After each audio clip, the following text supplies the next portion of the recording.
ও এলাকার যুবক, ও বৃদ্ধ বাবাজি, পর্দার আড়ালের মা বোনেরা,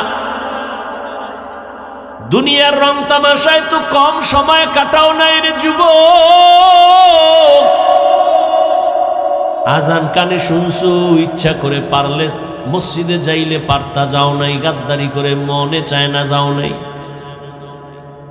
জীবনটা হেলায় খেলায় কাটায় দিছো। একবারও কি চিন্তা করছো তুমি মইরা গেলে মানুষ তোমারে দোয়া করবে না বরদোয়া করবে? এমন কিছু করছো নিজে মইরা গেলে মানুষ দোয়া করবে? না করো নাই, বরং তুমি এমন চরিত্র ধ্বংস করেছো, মাও খুশি হবে, বাবাও খুশি হবে, হুজুরেরাও কইবে ছেলেটার ব্যবহার ভালো না, মইরা গেছে ভালো। জীবনে কি অর্জন করেছো একবারও কি চিন্তা করছো রে বাবা? অথচ তোমার মতোই তো বহু যুবক দেখো ওই কুমিল্লা কলেজে লেখাপড়া করে, ঢাকা কলেজের ছাত্র, এক ওয়াক্ত নামাজও ছাড়ে না, দাড়িও কাটে না। সত্য কথার একটু সাক্ষী দেও, আছে না নাই? আর বয়ানের দরকার নাই, দরজা জানালা বন্ধ করে একা একা নিজের পায়ের জুতা খুইলা কপালে বাড়ি মেইরা ক তোর কপাল এত খারাপ কেন? নিজেরে প্রশ্ন করে, এই কপাল পোড়া, তোর মতো যুবকটাই তো কুমিল্লা কলেজে বইরেই নামাজ পড়ে, তুই কেন পারো না? তোমার মতো যুবক তো রাস্তায় গাড়ি চালায়, ড্রাইভারি করে নামাজ পড়ে, তোর কপাল এত খারাপ কেন? তুই কেন পারো না? তোর মতো যুবক জাহাঙ্গীরনগরে পড়ে, ঢাকা বিশ্ববিদ্যালয়ে পড়ে, পাগড়ি লাগানো, পেছন থেকে তাকাইলে মনে হয় যেন মসজিদের খতিব, অথচ জীবনেও মাদ্রাসার বারান্দায় যায় নাই।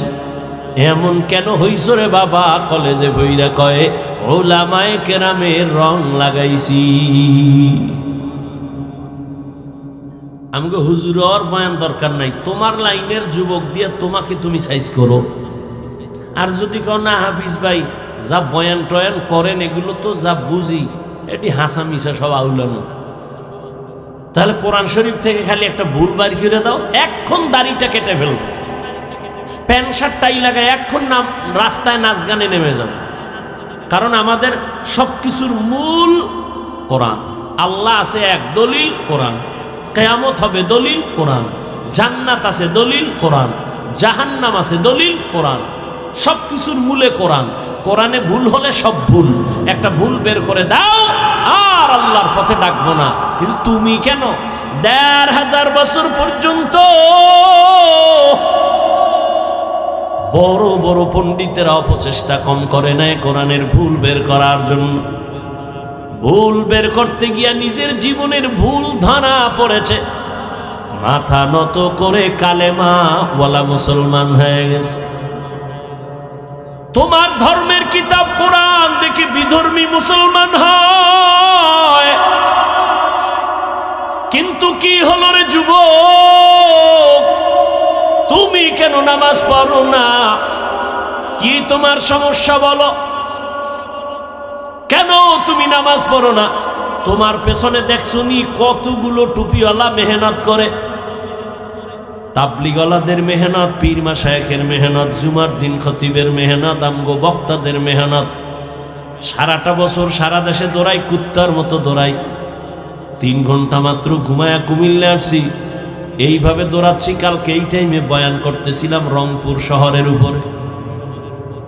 বাবা এখন এখানে আছি, কালকে আর এক জায়গায় বয়ান করতে গিয়ে তো মাস্তানি দেখাই না রে বাবা। আমি তো একটা মানুষ, তুমি তো আমারে কম গালি দাও না, তাও জানি। কি পরিমাণ আমার বিরুদ্ধে লেখো তাও জানি। এরপরও কেমনে নরম হইয়া কথা বলি, মনে হয় যেন আমি তোমার টাকার কেনা একটা গোলাম। এত নরম হইয়া কথা বলতেছি, আবার ফাঁকে ফাঁকে মাফ চাই, মনে কষ্ট দিও না, মাফ করে দিও। আবার মোনাজাতে কান্না করি, আল্লাহ মাফ করে দাও। শুধু আমি না, সব ওলামায়ে কেরাম এইভাবে পাও দইরা বয়ান করে। কি অবস্থা! তুমি আমার সামনে যখন আসো, আমি হাসি মুখে, আলেম ওলামা সবাই হাসি মুখে সালাম দেয়। অথচ তোমার মতো বুদ্ধি নিয়ে যদি চলতাম, মাস্তানি ভাব নিয়ে চলতাম, সামনে আসলে বলতাম তাড়াতাড়ি 5 হাত দূরে চলে যা, তোর শরীর থেকে গন্ধ আসে, তুই নামাজ পড়ো না, প্রস্রাব করে পানি লও না, সর। কিন্তু না, জানি, সব জানার পরও কিন্তু তোরে বুকে লাগায় একটা আলিঙ্গন করছি, ঘৃণা করি নেই।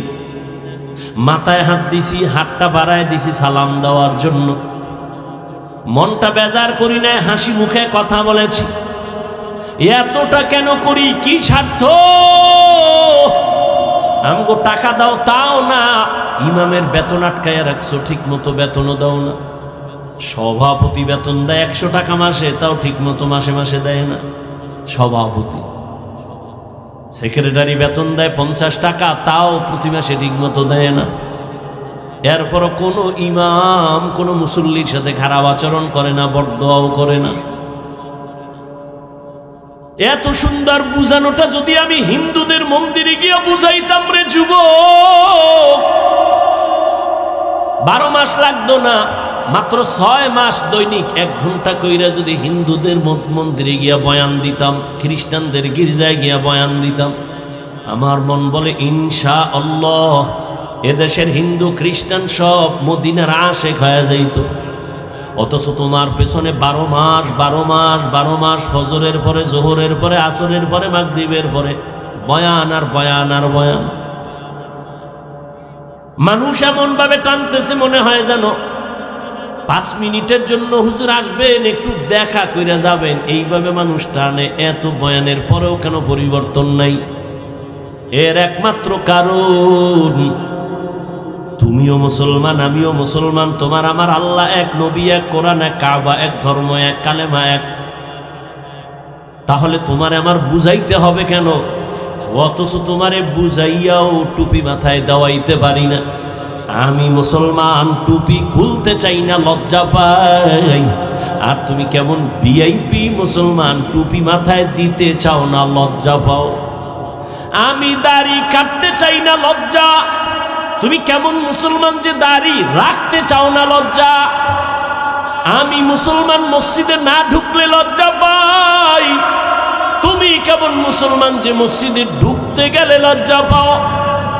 আমি মুসলমান, বেপরদায় চলতে গেলে লজ্জা পাই। আর তুমি কেমন মুসলমান যে পর্দা করতে গেলে লজ্জা পাও। বালিশে মাথা লাগা একটু ভাবিও, মালিকের দরবারে কেমনে দাঁড়ায় জবাব দিবা। হেদায়েতের মালিক আমার আল্লাহ। আসলে তুমি আল্লাহর হেদায়েতের পর্দার বাইরে সরে গেছো। কিন্তু আমার আল্লাহ স্বার্থপর না। যদি স্বার্থপর হইতেন, ঘুমের মধ্যে চেহারা কুত্তার মতো বানায় দিতেন। মুহাম্মদের উম্মত হওয়ার কারণে এত গুনার পরেও চেহারা আল্লাহ পাল্টায় দেয় না কেন? একমাত্র মুহাম্মদের উম্মত। মুহাম্মদের উম্মত না হইলে ঘুমের থেকে উঠা দেখটা চেহারা বানর হয়ে গেছে। কিন্তু আমার নবী আল্লাহর কাছে কান্না করে বলছিলেন, হে মালিক, আমার উম্মত গুনাহ করলেও তুমি চেহারাটা পাল্টাইয়া দুনিয়ায় ইজ্জত হারাইও না রে আল্লাহ। নবী উম্মতের কত দরদি।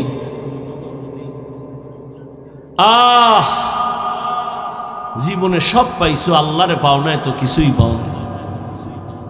একদল কান্দে সব হারাইছি,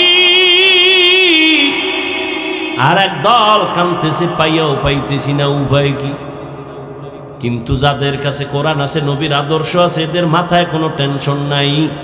আগেও যেমন, এখনো তেমন, ভবিষ্যতেও তেমন। চেয়ারম্যানের চেয়ারের মেয়াদ শেষ, আর নবীর আদর্শওয়ালা টুপিওয়ালা আলেমদের চেয়ারের কোনো মেয়াদই নাই। আবার শেষ কিসের? কারণ টাকা দিয়া সম্মান কিনলে ফুলের মালার পরে আবার জুতার মালাও আছে। আর আমার আল্লাহর দেওয়া সম্মান যদি পাই, দুনিয়ায়ও বাদশাহ, পরকালেও বাদশাহ। আল্লাহ পাক বলেন, ও মুমিন, সাহায্য চাও সবর ও সালাতের মাধ্যমে। আমি আল্লাহ সাবিরিনদের সাথেই আছি, কোনো ভয় নাই। নবী বলেন, আল্লাহ যারে বেশি মায়া করেন তাকে পরীক্ষা করবে মুসিবতের দ্বারা। স্বামী আর স্ত্রী ঘরের মধ্যে বৈশা মহব্বতের আলাপ করে, হঠাৎ করে স্ত্রী একটা ভালো বাবার মেয়ে স্বামীরে পরীক্ষা করার জন্য ডাক দিয়ে কয়, ও স্বামী আমার, তুমি আমারে কেমন মহব্বত করো, ভালোবাসো বলো। স্বামী বলে তুমি আমার জান, তোমারে নিয়ে আমার জীবন আর মরণ, তুমি আমারে যা বলবা আমি রেডি, যা চাও তাই দিব, আমার চাইতে দেরি পাইতে আমার থেকে দেরি হবে না। স্ত্রী পরীক্ষামূলক কয় সত্যি, কয় সত্যি, যা চামু দিবি, কয় দিব, তালাক দে। স্বামী বলে কি বলেছ রে বিবি, এটা কেমন করে সম্ভব? ওয়াদা করেছো চাইলেই দিবা, দাও, তালাক দাও। বলে মরে যাব তারপরও তোমারে তালাক দিব না। দুইজনের ভেতর একটু মৃদু ঝগড়া শুরু হয়ে গেছে, সমাধানের জন্য নবীর দরবারে রওনা। রাস্তার মাঝে যাইয়া হঠাৎ করে স্বামী বেচারা রাস্তার পাশে পড়ে গিয়া পা ভেঙ্গে গেছে। নুজহাতুল মাজালিসে ঘটনা আছে। স্বামী বেচারা একটা চিৎকার দিয়ে কয় আমারে ধর, আমি মইরা গেলাম, সহ্য করতে পারি না, পা ভাঙ্গা ব্যথা। স্ত্রী হাতটা ধইরা কয় চল, নবীর দরবারে যাওয়ার দরকার নাই, বাড়ি চলো।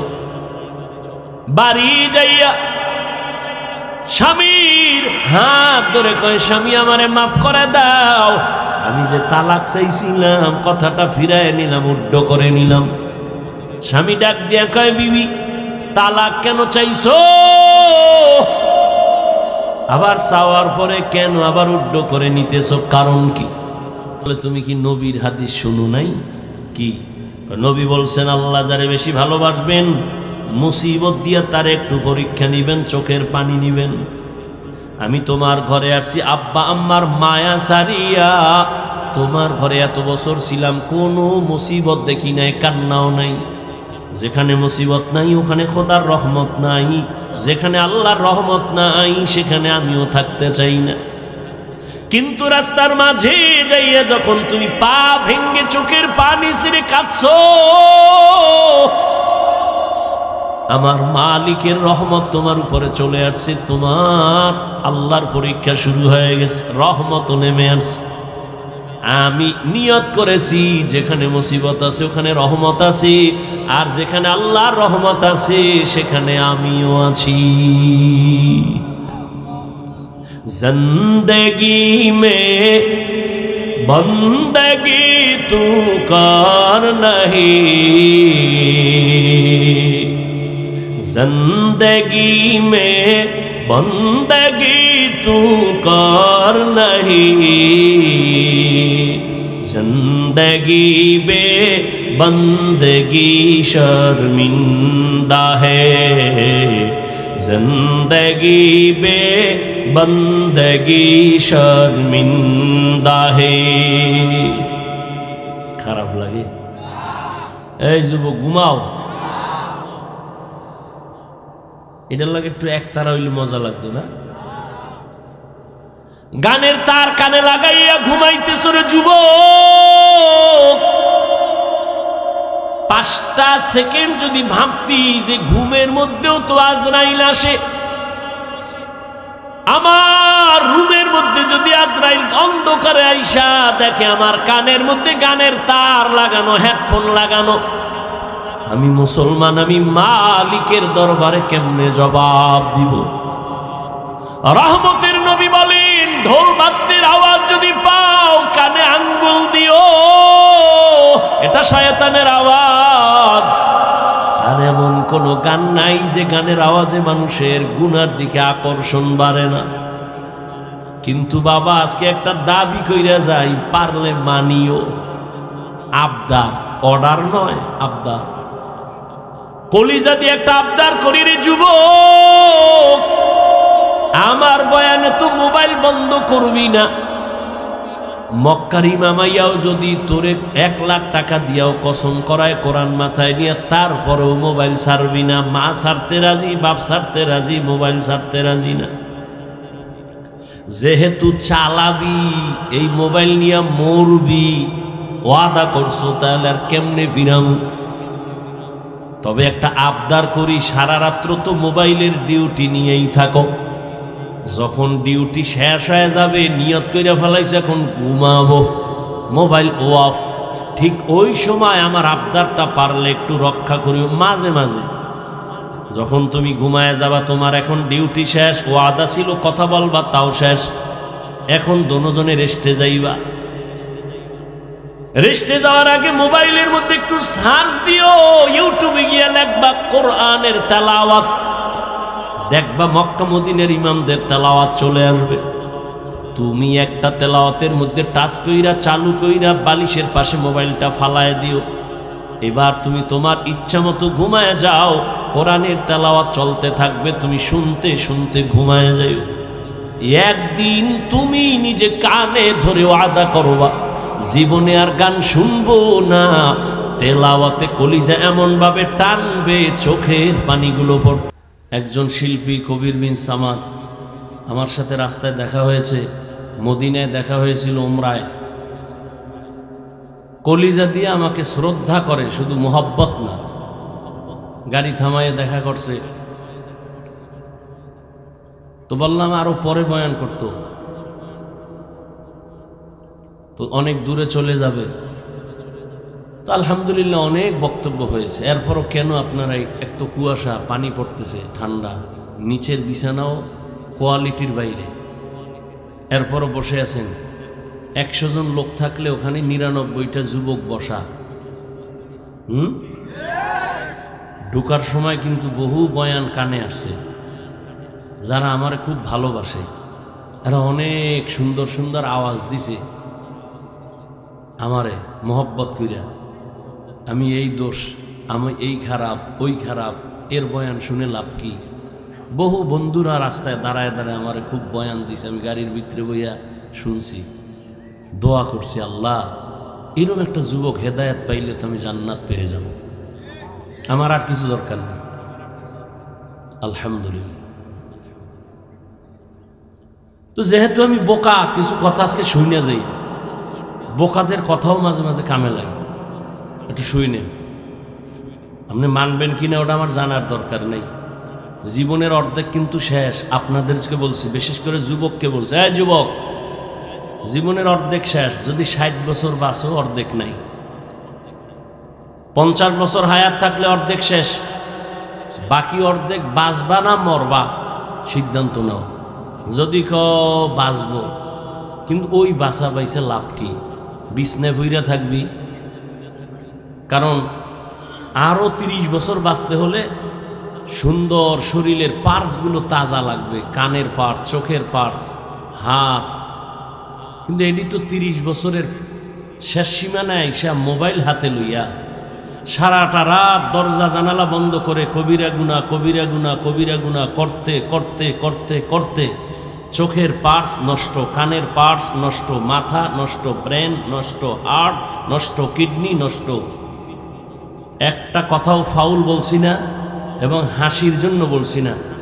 যদি আকল ঠিক থাকে, কুত্তা শুয়ারের আল্লাহ পাক ভালো মন্দ যাচাই করার জ্ঞান দেয় না, মানুষকে দিছে। একটু ভাবো, ডাক্তারের কাছে যাও, চেক আপ করো, তোমার চোখের পাওয়ার অনেক কমে গেছে, হার্টে ব্যথা, দুর্বলতা, কিডনি ড্যামেজ, তোমার ব্রেন ব্যথা, মাথা ব্যথা অনেক বেড়ে গেছে, চোখে ব্যথা বেড়ে গেছে। মোবাইল দেখতে দেখতে এখন আর পরীক্ষার বই পড়তে পারো না, আধা ঘন্টা দেখলে মাথা ঘুরায়, দেখে সব ধোঁয়া ধোঁয়া ধোঁয়া। কারণ কি করবে, নকল ছাড়া কলম চলবে না পরীক্ষার হলে। তো কি করি, কথা বিদ্যার পৃষ্ঠা সিরা জুতার ভিতরে ঢুকা। বিদ্যার সাথে বেইমানি কইরা ভালো কিছু হবা প্রশ্নই উঠে না। আর আমরা মাদ্রাসায় পড়ছি, একটা বাংলা কাগজের পৃষ্ঠা পইরা থাকলো, এটার এক সম্মানের সাথে উঠে একটা ভালো জায়গায় রাখি। আর তুমি তোমার বিদ্যার পৃষ্ঠা ছিঁড়ে জুতার মধ্যে ঢুকাও, তাহলে কর্মজীবন তোমার বিদ্যা চুরি। তোমার মতো লোক সরকারি চেয়ারে বসলে হবে টাকা চুরি। চুরি শিখছো, বিদ্যার সাথে বেঈমানি করলে ওর কপাল শেষ। আল্লাহ হেদায়াত দান করুন। আল্লাহ, একটু চিন্তা করো জীবনটা কোথায় গেল।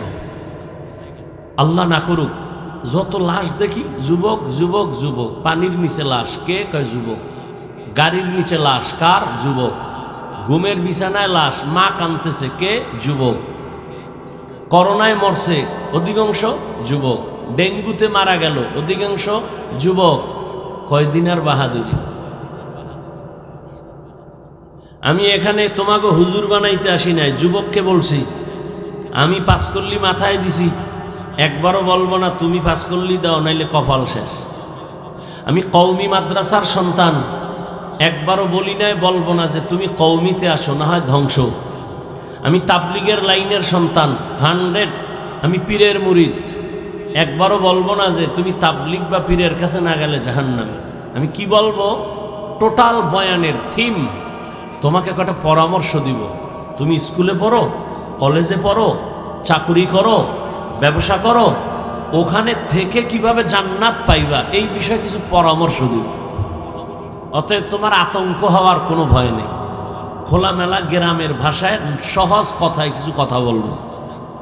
উচ্চাঙ্গের ভাষাও জানি না, সেই তথ্যবহুল আলোচনাও আমি জানি না, তাফসির তো জানিই না। সুযোগ পাইলে দুই একটা কেচ্ছা কাহিনী শোনাব, কারণ আমার নাম যেহেতু এই নামে প্রসিদ্ধ, দুই একটা কেচ্ছা শুনাই। তবে ভয় নাই, সোনাবন্ধের গান শুনাইয়া তোমাদের হাসাবো না। আমরা দুই একটা কেচ্ছা কাহিনী কোরআন হাদিস এবং এর বাইরেও যদি শুনাই, তাদের কেচ্ছাই শোনাবো যেগুলো শুনলে চোখে পানি আসবে, দিল নরম হবে।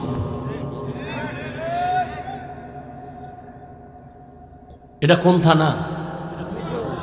বুড়িচং থানার ওসি এলাকার থেকে একটা যুবক আসামি অন্যায় করছে, ধৈর্য থানায় নিয়ে আরে ফিডা, এমন ফিডা দিল কিন্তু কোনো কান্না নাই, চোখে পানি নেই, হুদা একটু চিল্লাইল। একটু আগেই বলছি মানুষকে বিবেক দিছে, ভাবো, কুত্তা শুয়ারের দেয় নেই, ভাবো।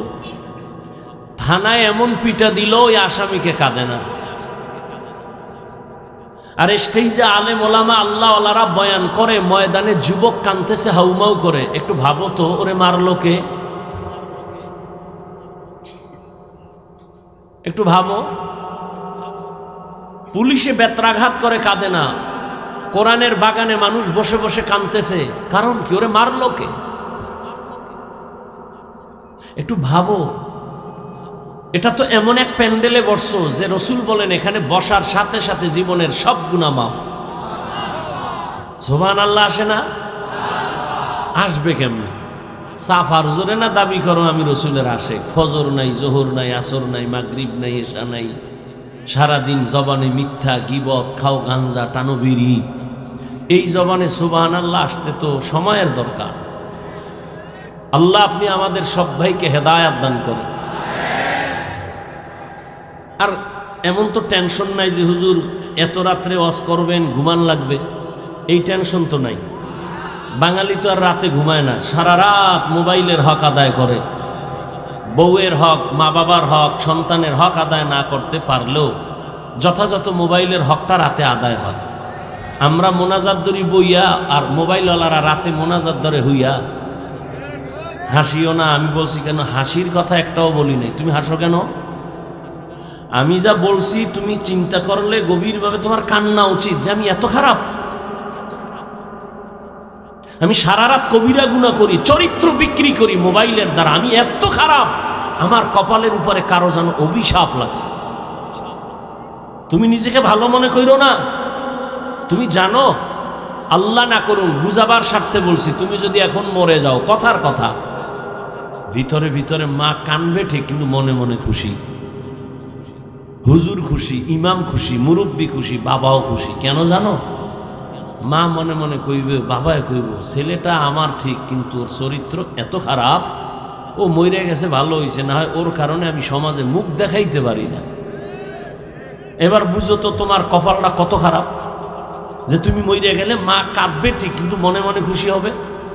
তোমার চরিত্র এত খারাপ, অথচ তোমার মতো একটা যুবক, ফুটান্ত গোলাপ, গোটা পৃথিবীর জন্য একটা আদর্শ। আল্লাহ তোমাকে এমন মেধা দিছেন, টোটাল বাংলাদেশ কেন পৃথিবীকে কন্ট্রোল করা তোমার মেধার দ্বারা সম্ভব, কিন্তু তোমার কপাল খারাপ করে ফেলেছো এই অল্প বয়সে। আচ্ছা বলো তো, 40 বছর পর্যন্ত প্রত্যেকটা মানুষের চেহারা থাকবে উজ্জ্বল, তোমার 25 থেকে 30 বছর বয়স, তোমার চেহারা নষ্ট কেন? তোমার চেহারার মধ্যে নূর নাই কেন? তোমার দিকে তাকাইলে মায়া লাগে না কেন? গুনাহের কারণে আল্লাহ বেজার হয়ে তোমার চেহারার নূর নিয়ে গেছে। কফাল বড় কঠিন, এর নাম কফাল। যেই রসুলের চেহারা মোবারক, কে বলল একটু আগে? আরমানি মেহমান বলছেন পাকিস্তানের, চাঁদের থেকে সুন্দর রসুলের চেহারা। ওই যে গজল গাইছেন একটা, মেরা নবী চাঁদের থেকে উজ্জ্বল। আম্মাজান আয়েশা রাদিয়াল্লাহু আনহা বলেন, এশার নামাজের পরে রসুল আমার হুজরায় আসলেন। আমার হাতে একটা চিকন সুই ছিল, পড়ে গেছে, বাতি নাই, কেরোসিন নাই, তেল নাই, অন্ধকার। রসুল আসছেন, চেহারা আলোতে পুরো রুম আলোকিত। আমি খুঁটির গোড়ায় সুইটা পেয়ে গেলাম। যেই রসুলকে এক নজর মোহাব্বতের দৃষ্টিতে তাকাইলে এক সপ্তাহের ক্ষুধা থাকে না, যেই রসুলের দিকে এক নজরে মোহাব্বতে তাকাইলে জান্নাত ওয়াজিব, জাহান্নাম হারাম, সেই রসুলকে 13 বছর দেখছে কাছে বইয়া, বয়ান শুনছে, কালেমা পড়ে নেই। এমন নিকৃষ্ট বেঈমানের নাম কি জানা আছে? কে? এর নাম কফাল। আর অন্যদিকে 27 বছরের যুবক তরবারি নিয়ে দৌড়ায় মুহাম্মদের জবাব। নবীজিকে দেখেই তরবারি ফালায়, কয় নবী আমাকে কালেমার রশি লাগায় দেন আর তরবারি দিয়ে কল্লা ফেলে দেন। এর নাম কফাল। 13 বছর রসুলকে দেখলো, বয়ান শুনলো, কালেমা পড়ে নাই। আর 27 বছরের যুবক ওমর নবীকে জবাই করতে গিয়া কালেমার রশি পরে গলায় নিয়ে আবার তরবারি নিয়ে দাঁড়ায় গেল। বাইতুল্লাহর পাশে সিনা বরাবর একটা ওয়াল আছে, এটাকে হাতিমে কাবা বলে। মূলত ওই চারকোনার ঘর, এটাও এর অংশই। রসুলের 30 বছর বয়সে কাবা নতুন ভাবে উঠাইতেছিলেন। কোরাইশ বংশের লোকেরা হালাল টাকা দিয়া, যেই পরিমাণ টাকা দিছে ওই পরিমাণ টাকায় এই সিনা বরাবরের অংশ সহ দেওয়াল উঠে না, এই জন্য একটু বাদ দিয়া ওই বাকি অংশ করে ফেলেছে। এটাকে হাতিমে কাবা বলে। তরবারি নিয়ে দাঁড়ায় বলে, এই মুশরিক আর কাফের, 5 মিনিট আগে মুহাম্মদের দুশ্মন ছিলাম, সন্ত্রাসী, টেররিস্ট, এখন দাঁড়ায় গেলাম, কারা আছো মুহাম্মদের বিরুদ্ধে? আমার তরবারির সামনে দাঁড়াও। মুহাম্মদের প্রয়োজন নাই, আমার তরবারি ফয়সালা করবে, আসো। 39 জন মুসলমান তখন রসুলের সামনে গোপনে ইবাদত করে। 40 নম্বর মুসলমান 27 বছরের যুবক ওমর। ওদিকে 11 জন মহিলা মাত্র মুসলমান। মুশরিকরা কি কয়? মুহাম্মদের কাছে যাইতে মনে চায়, কিন্তু কেমনে যাই? ওর ডানে বামে চারদিকে গরিব মূর্খ মানুষ, এরা আইসা পুরা আটকায় রইছে। আমরা সম্ভ্রান্ত পরিবারের মানুষ, আমরা কেমনে যাই? প্রেস্টিজ নষ্ট হয়, সম্মান থাকে। আমাকে বরিশালে বলে, না খাওয়ার বাহানা ভাজা মাছের ঝোল। একটা কথা আছে, মানে খাইতে চায় না, ভাজা মাছের ঝোল দাও, মানে না খাওয়ার একটা বাহানা। কালেমা তো পড়বে না, মুহাম্মদের উপর হুদ দোষ চাপায়। আবু জাহিল্লা হাতের মুষ্টিতে পাথর লয়, এই বাতিজা বলতে পারো কি আছে? নবী বলে, পারি না। পারলে কি হবে? আমি এখন নবী মানবো, কালেমা পড়ব। নবী বলে, আমি বলতে পারবো না। কেন পারো না বাতিজা? নবী বলেন, আমি তো গাইবের মালিক না, গাইবের মালিক তো আল্লাহ। তবে আমি এতটুকু বলি, এই হাতের মুষ্টিতে যা আসো একটু আওয়াজ দাও তো। যখন নবী কথা বলছেন, পাথরগুলো কালিমায় শাহাদাত পড়তে শুরু করলো। আবু জাহিল্লা পাথর মাটিতে ফালায়, কয় তুমি ভাতিজা জাদুকর, এটা ভাবি নেই। এর নাম কফাল। আল্লাহ হেদায়াত দান করুন।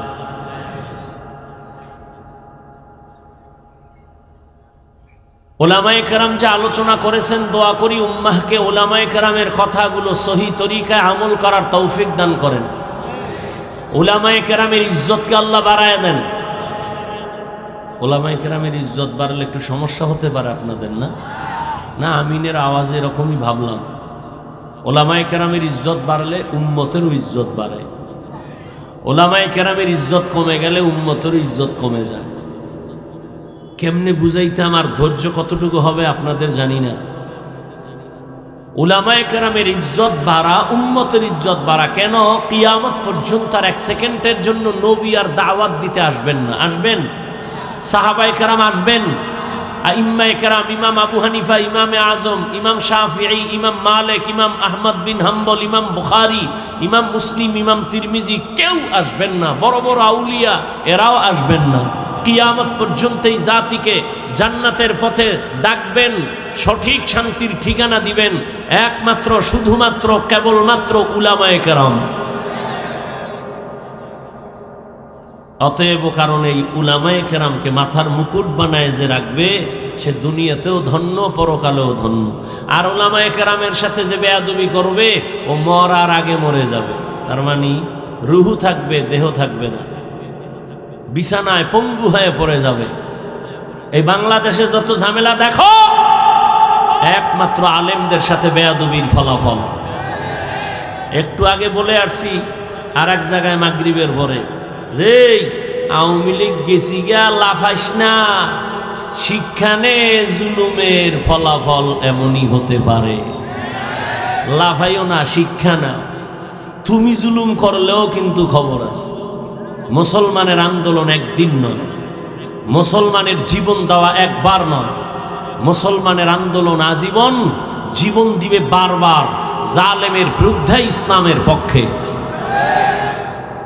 আর তুমি নাকে তেল লাগায় ঘুমাও দেশ স্বাধীন। আর ঢাকার শহরে মা বোনেরা স্লোগান দিচ্ছে সাংবাদিকের সামনে, আমগো দেহ ব্যবসার অধিকার আবার ফেরত চাই। তুমি নাকে তেল লাগায় ঘুমাও। মুসলমানের সন্তান আরামে সেদিন ঘুমাবে নিশ্চিন্তে যেদিন এদেশের ময়দানে মাঠে ঘাটে উলামায়ে কেরাম কলিজা খুলে কোরআনের বয়ান করবেন। কোন সুদখোর আর বেনামাজির অনুমতি নিতে হবে না। মুসলমান নাকে তেল লাগায় আরামে ঘুমাবে সেদিন এদেশের প্রত্যেকটা মাদ্রাসা মসজিদের কমিটির মধ্যে বেনামাজি সুদখোর থাকবে না যেদিন। শিয়ালের হাতে মুরগি দিছে 3 দিনের আমানত। কার কাছে? শিয়াল পণ্ডিত কয় দোয়াও চাই, মাফও চাই, জিন্দা কেন মরাও ভাইতা না। শিয়ালের হাতে মুরগি দিলে যা হয়, ধর্মের চাবি সুদখোর আর বেনামাজির হাতে দিলে তাই হয়। দিছে কে? এইবার আর আওয়াজ নেই। কে দিছে? ইসলাম চাই ভোটের আগের রাত্রে টাকা খাইয়া কেবলা ঘুরাইয়া দিছে। ঠিক নেই? হুজুর গুদিয়া লাভ নাই। হুজুরেরা কি করবে? হুজুরেরাই সব করে, সব করতেছে। হুজুরেরা যা এ জাতিকে দিয়েছে আল্লাহর কসম পৃথিবীর কেউ এগুলি এই জাতিকে দিতে পারে নাই। যদি বলো হান দিছে, আমার জবাব 5 টাকা দিছে, 5000 টাকার হয়রানি করেছে। উলামায়ে কেরাম নিঃস্বার্থভাবে দিয়েছে। সারা জীবন উলামায়ে কেরাম সরকারি চাকরি করে, বেসরকারি চাকরি করে। ডিউটি কত ভাই? কয় ঘন্টা বলেন না কেন? আর একজন ইমাম মসজিদে খেদমত করে কত ঘন্টা? 24 ঘন্টা। রিমান্ডের শাস্তির মধ্যে থাকে। একক তো নামাজে দেরি হইলে রিক্সা ড্রাইভার কয় গেছিলেন কই? ইমাম সাহেব কয় কে তুমি? কয় রিক্সাওয়ালা। তোমার পাওয়ার? কয় 5 টাকা বেতন দেই মাসে।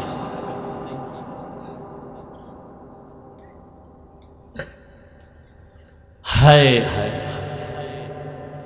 আল্লাহ আমাকে আপনাদের সবাইকে হেদায়েত দান করেন।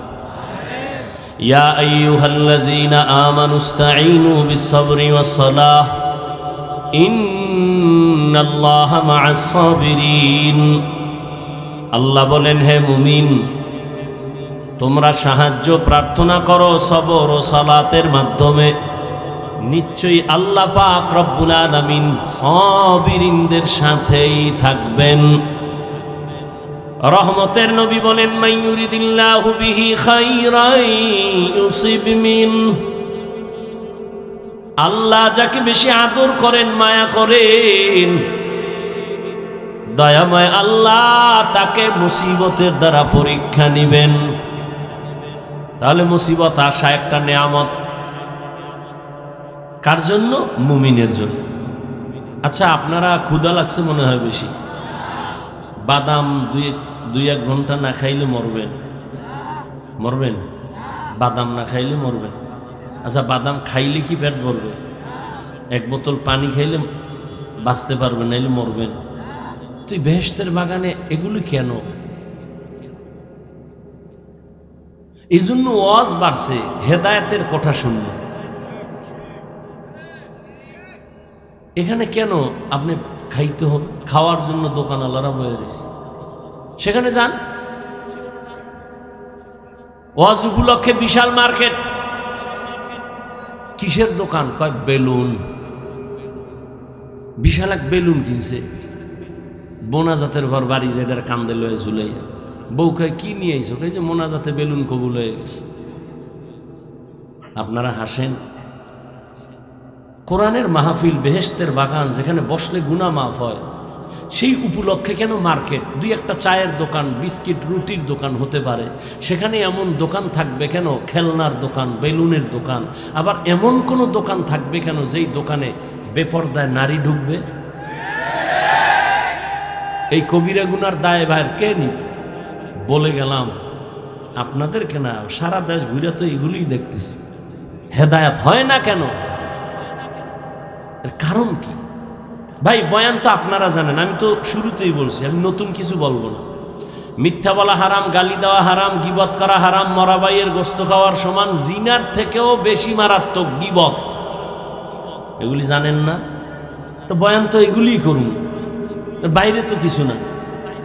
নামাজ পাঁচ ওয়াক্ত পড়া ফরজ, মা বাবার খেদমত করা ফরজ, গান শোনা হারাম, নাচ দেখা হারাম, জুলুম করা হারাম, কারো হক নষ্ট করা হারাম, চুরি করা হারাম, ডাকাতি করা হারাম, কাউকে হত্যা করা হারাম। এই বয়ান তো আপনারা সব জানেন। শুধু কি তাই? আমরা এরা যারা বসছি সবাই মুসলমান। আপনার আল্লাহ আমার আল্লাহ এক না আলাদা? আপনাদের নবী আমার নবী, সত্য কথাটা মানেন আর না মানেন, অন্তত একটু স্বীকার করেন। আপনার নবী আমার নবী, আপনার আমার কোরআন, আপনার হাদিস আমার হাদিস। দুনিয়াতে আসছি সিস্টেম এক, আপনার ধর্ম আমার ধর্ম, কালেমা, কাবা সব এক। দুনিয়াতে আসছি সিস্টেম এক না? কুমিল্লাওয়ালারা লঙ্গি বইরা জন্ম নিছে, সব এক। বিদায়বেলা কাফনের সংখ্যা হবে 3টা, মহিলাদের 5টা।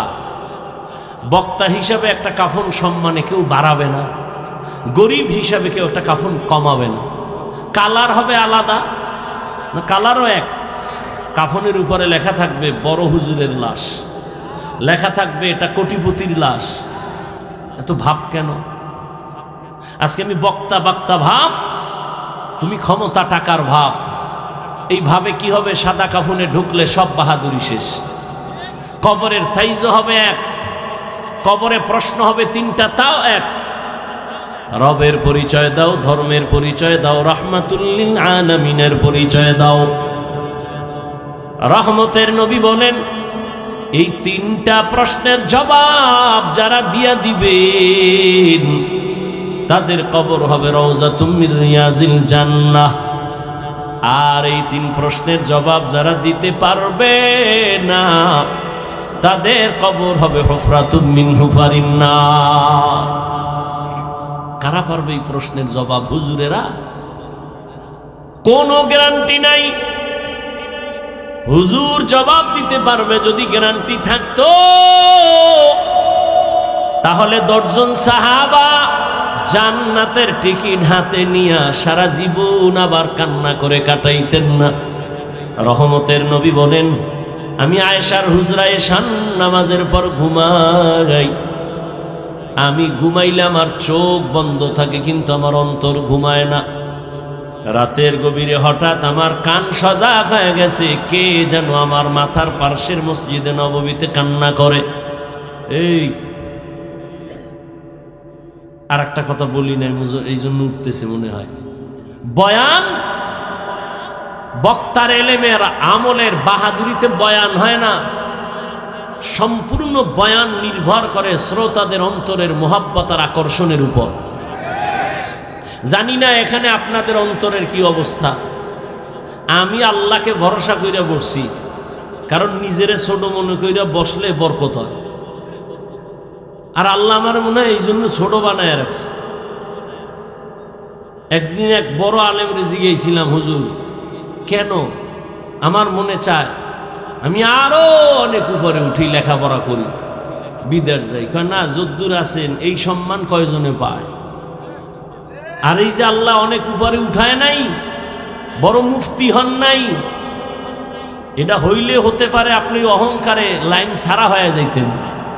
আর এখন দুর্বলতা আছে, কাঁদতেছেন। আল্লাহ তো চোখের পানি চায়, বিনয়ী চায়, অহংকার চায় না। জানি না আপনাদের অন্তরের কি হালাত, ওই অনুযায়ী বয়ান হবে।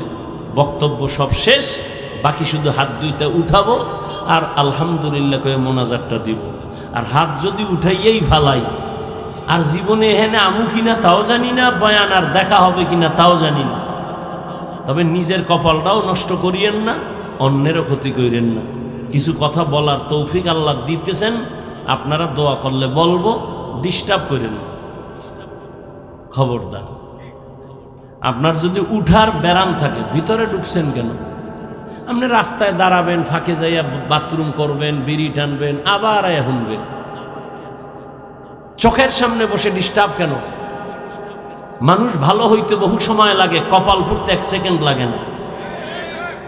বহু মাস্তান সাইজ হয়ে গেছে, খবর নাই, বিল্ডিং পড়ে আছে, খবর নাই ও আসমানে না জমিনে।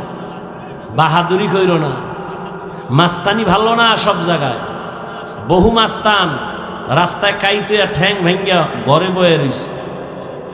বহু রাস্তায় পাগল দেখছি, পাগল ইংলিশে টকিং করে কিন্তু বস্ত্র অর্ধেক, আরবিতে কথা বলতেছে খুব দ্রুত কিন্তু শরীরের পোশাক অর্ধেক।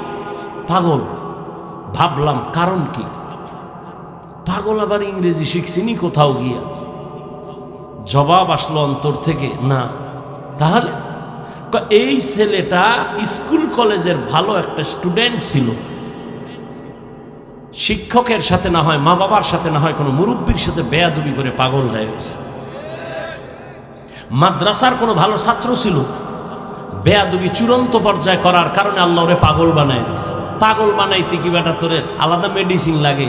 ব্রেনের একটা তার আউলে গেছে, সব শেষ, কিচ্ছু লাগবে না।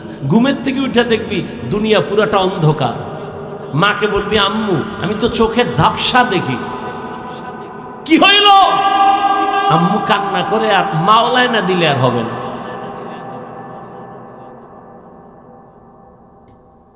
রহমতের নবী বলেন, আমার কানে আওয়াজ, গভীর রাতে কে যেন আমার মসজিদের মধ্যে কান্না করে নামাজে।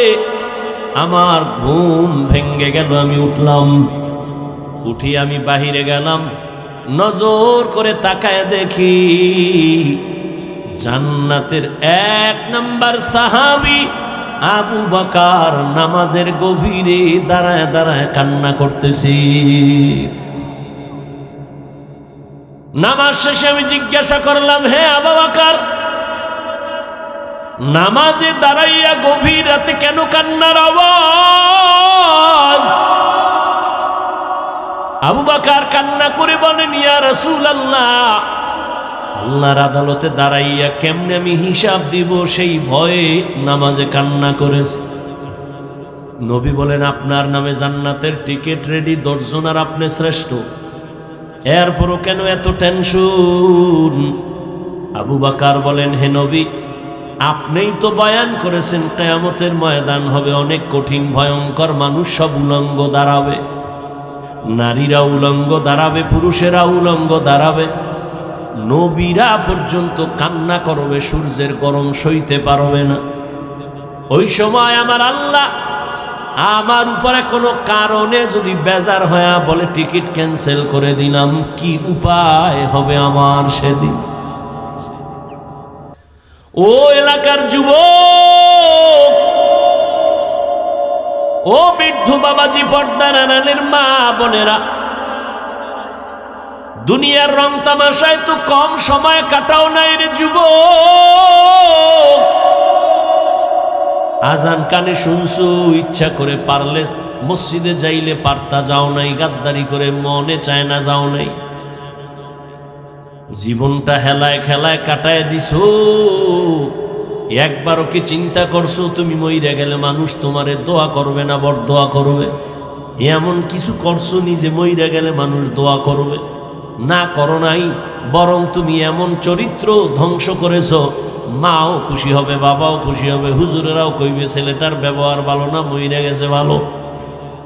জীবনে কি অর্জন করেছো একবারও কি চিন্তা করছো রে বাবা? অথচ তোমার মতোই তো বহু যুবক দেখো ওই কুমিল্লা কলেজে লেখাপড়া করে, ঢাকা কলেজের ছাত্র, এক ওয়াক্ত নামাজও ছাড়ে না, দাড়িও কাটে না। সত্য কথার একটু সাক্ষী দেও, আছে না নাই? আর বয়ানের দরকার নাই, দরজা জানালা বন্ধ করে একা একা নিজের পায়ের জুতা খুইলা কপালে বাড়ি মেইরা ক তোর কপাল এত খারাপ কেন? নিজেরে প্রশ্ন করে, এই কপাল পোড়া, তোর মতো যুবকটাই তো কুমিল্লা কলেজে বইরেই নামাজ পড়ে, তুই কেন পারো না? তোমার মতো যুবক তো রাস্তায় গাড়ি চালায়, ড্রাইভারি করে নামাজ পড়ে, তোর কপাল এত খারাপ কেন? তুই কেন পারো না? তোর মতো যুবক জাহাঙ্গীরনগরে পড়ে, ঢাকা বিশ্ববিদ্যালয়ে পড়ে, পাগড়ি লাগানো, পেছন থেকে তাকাইলে মনে হয় যেন মসজিদের খতিব, অথচ জীবনেও মাদ্রাসার বারান্দায় যায় নাই। এমন কেন হইছ রে বাবা? কলেজে বইরা কয়ে ওলামায়ে কেরামের রং লাগাইছি। আমাকে হুজুর বয়ান দরকার নাই, তোমার লাইনের যুবক দিয়ে তোমাকে তুমি সাইজ করো। আর যদি কও না হাফিজ ভাই যা বয়ান টয়ান করেন এগুলো তো যা বুঝি এটি হাসা মিশা সব আউলানো, তাহলে কোরআন শরীফ থেকে খালি একটা ভুল বাড়ি করে দাও, এক্ষণ দাড়িটা কেটে ফেলবো, প্যান্ট শার্ট টাই লাগায় এক্ষণ নাম রাস্তায় নাচ গানে নেমে যাও। কারণ আমাদের সব কিছুর মূল কোরআন। আল্লাহ আছে এক, দলিল কোরআন। কিয়ামত হবে দলিল কোরআন। জান্নাত আছে দলিল কোরআন। জাহান্নাম আছে দলিল কোরআন। সব কিছুর মূলে কোরআন। কোরআনে ভুল হলে সব ভুল, একটা ভুল বের করে দাও আর আল্লাহর পথে ডাকবো না। কিন্তু তুমি কেন ১৫০০ বছর পর্যন্ত বড় বড় পণ্ডিতেরা অপচেষ্টা কম করে নাই কোরআনের ভুল বের করার জন্য। ভুল বের করতে গিয়া নিজের জীবনের ভুল ধরা পড়েছে, মাথা নত করে কালেমা ওয়ালা মুসলমান হয়ে গেছে। তোমার ধর্মের কিতাব কোরআন দেখে বিধর্মী মুসলমান হয়, কিন্তু কি হলো রে যুবক, তুমি কেন নামাজ পড়ো না? কি তোমার সমস্যা বলো? কেন তুমি নামাজ পড়ো না? তোমার পেছনে দেখছো নি কতগুলো টুপিওয়ালা মেহনত করে, তাবলিগওয়ালাদের মেহনত, পীর মাশায়েখের মেহনত, জুমার দিন খতিবের মেহনত, আমগো বক্তাদের মেহনত। সারাটা বছর সারা দেশে দৌড়াই, কুত্তার মতো দৌড়াই। 3 ঘন্টা মাত্র ঘুমায়া কুমিল্লা আসছি, এইভাবে দৌড়াচ্ছি। কালকে এই টাইমে বয়ান করতেছিলাম রংপুর শহরের উপরে। বাবা এখন এখানে আছি, কালকে আর এক জায়গায় বয়ান করতে গিয়ে তো মাস্তানি দেখাই না রে বাবা। আমি তো একটা মানুষ, তুমি তো আমারে কম গালি দাও না, তাও জানি। কি পরিমাণ আমার বিরুদ্ধে লেখো তাও জানি। এরপরও কেমনে নরম হইয়া কথা বলি, মনে হয় যেন আমি তোমার টাকার কেনা একটা গোলাম। এত নরম হইয়া কথা বলতেছি, আবার ফাঁকে ফাঁকে মাফ চাই, মনে কষ্ট দিও না, মাফ করে দিও। আবার মোনাজাতে কান্না করি, আল্লাহ মাফ করে দাও। শুধু আমি না, সব ওলামায়ে কেরাম এইভাবে পাও দইরা বয়ান করে। কি অবস্থা! তুমি আমার সামনে যখন আসো, আমি হাসি মুখে, আলেম ওলামা সবাই হাসি মুখে সালাম দেয়। অথচ তোমার মতো বুদ্ধি নিয়ে যদি চলতাম, মাস্তানি বাপ নিয়ে চলতাম, সামনে আসলে বলতাম তাড়াতাড়ি 5 হাত দূরে চলে যা, তোর শরীর থেকে গন্ধ আসে, তুই নামাজ পড়ো না, প্রস্রাব করে পানি লও না, সর। কিন্তু না, জানি, সব জানার পরও কিন্তু তোরে বুকে লাগায় একটা আলিঙ্গন করছি, ঘৃণা করি নেই। মাথায় হাত দিছি, হাতটা বাড়ায় দিছি সালাম দেওয়ার জন্য। মনটা বেজার করি নাই, হাসি মুখে কথা বলেছি।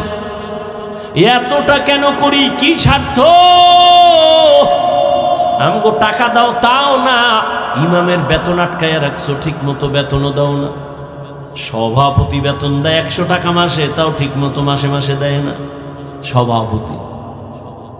সেক্রেটারি বেতন দেয় 50 টাকা, তাও প্রতি মাসে ঠিক মতো দেয় না। এরপরও কোনো ইমাম কোনো মুসল্লির সাথে খারাপ আচরণ করে না, বরদোয়াও করে না। এত সুন্দর বুঝানোটা যদি আমি হিন্দুদের মন্দিরে গিয়ে বুঝাইতাম রে যুব, 12 মাস লাগতো না, মাত্র 6 মাস দৈনিক 1 ঘন্টা কইরা যদি হিন্দুদের মন্দিরে গিয়া বয়ান দিতাম, খ্রিস্টানদের গির্জায় গিয়া বয়ান দিতাম, আমার মন বলে ইনশাআল্লাহ এদেশের হিন্দু খ্রিস্টান সব মদিনার আশেক হয়ে যাইত।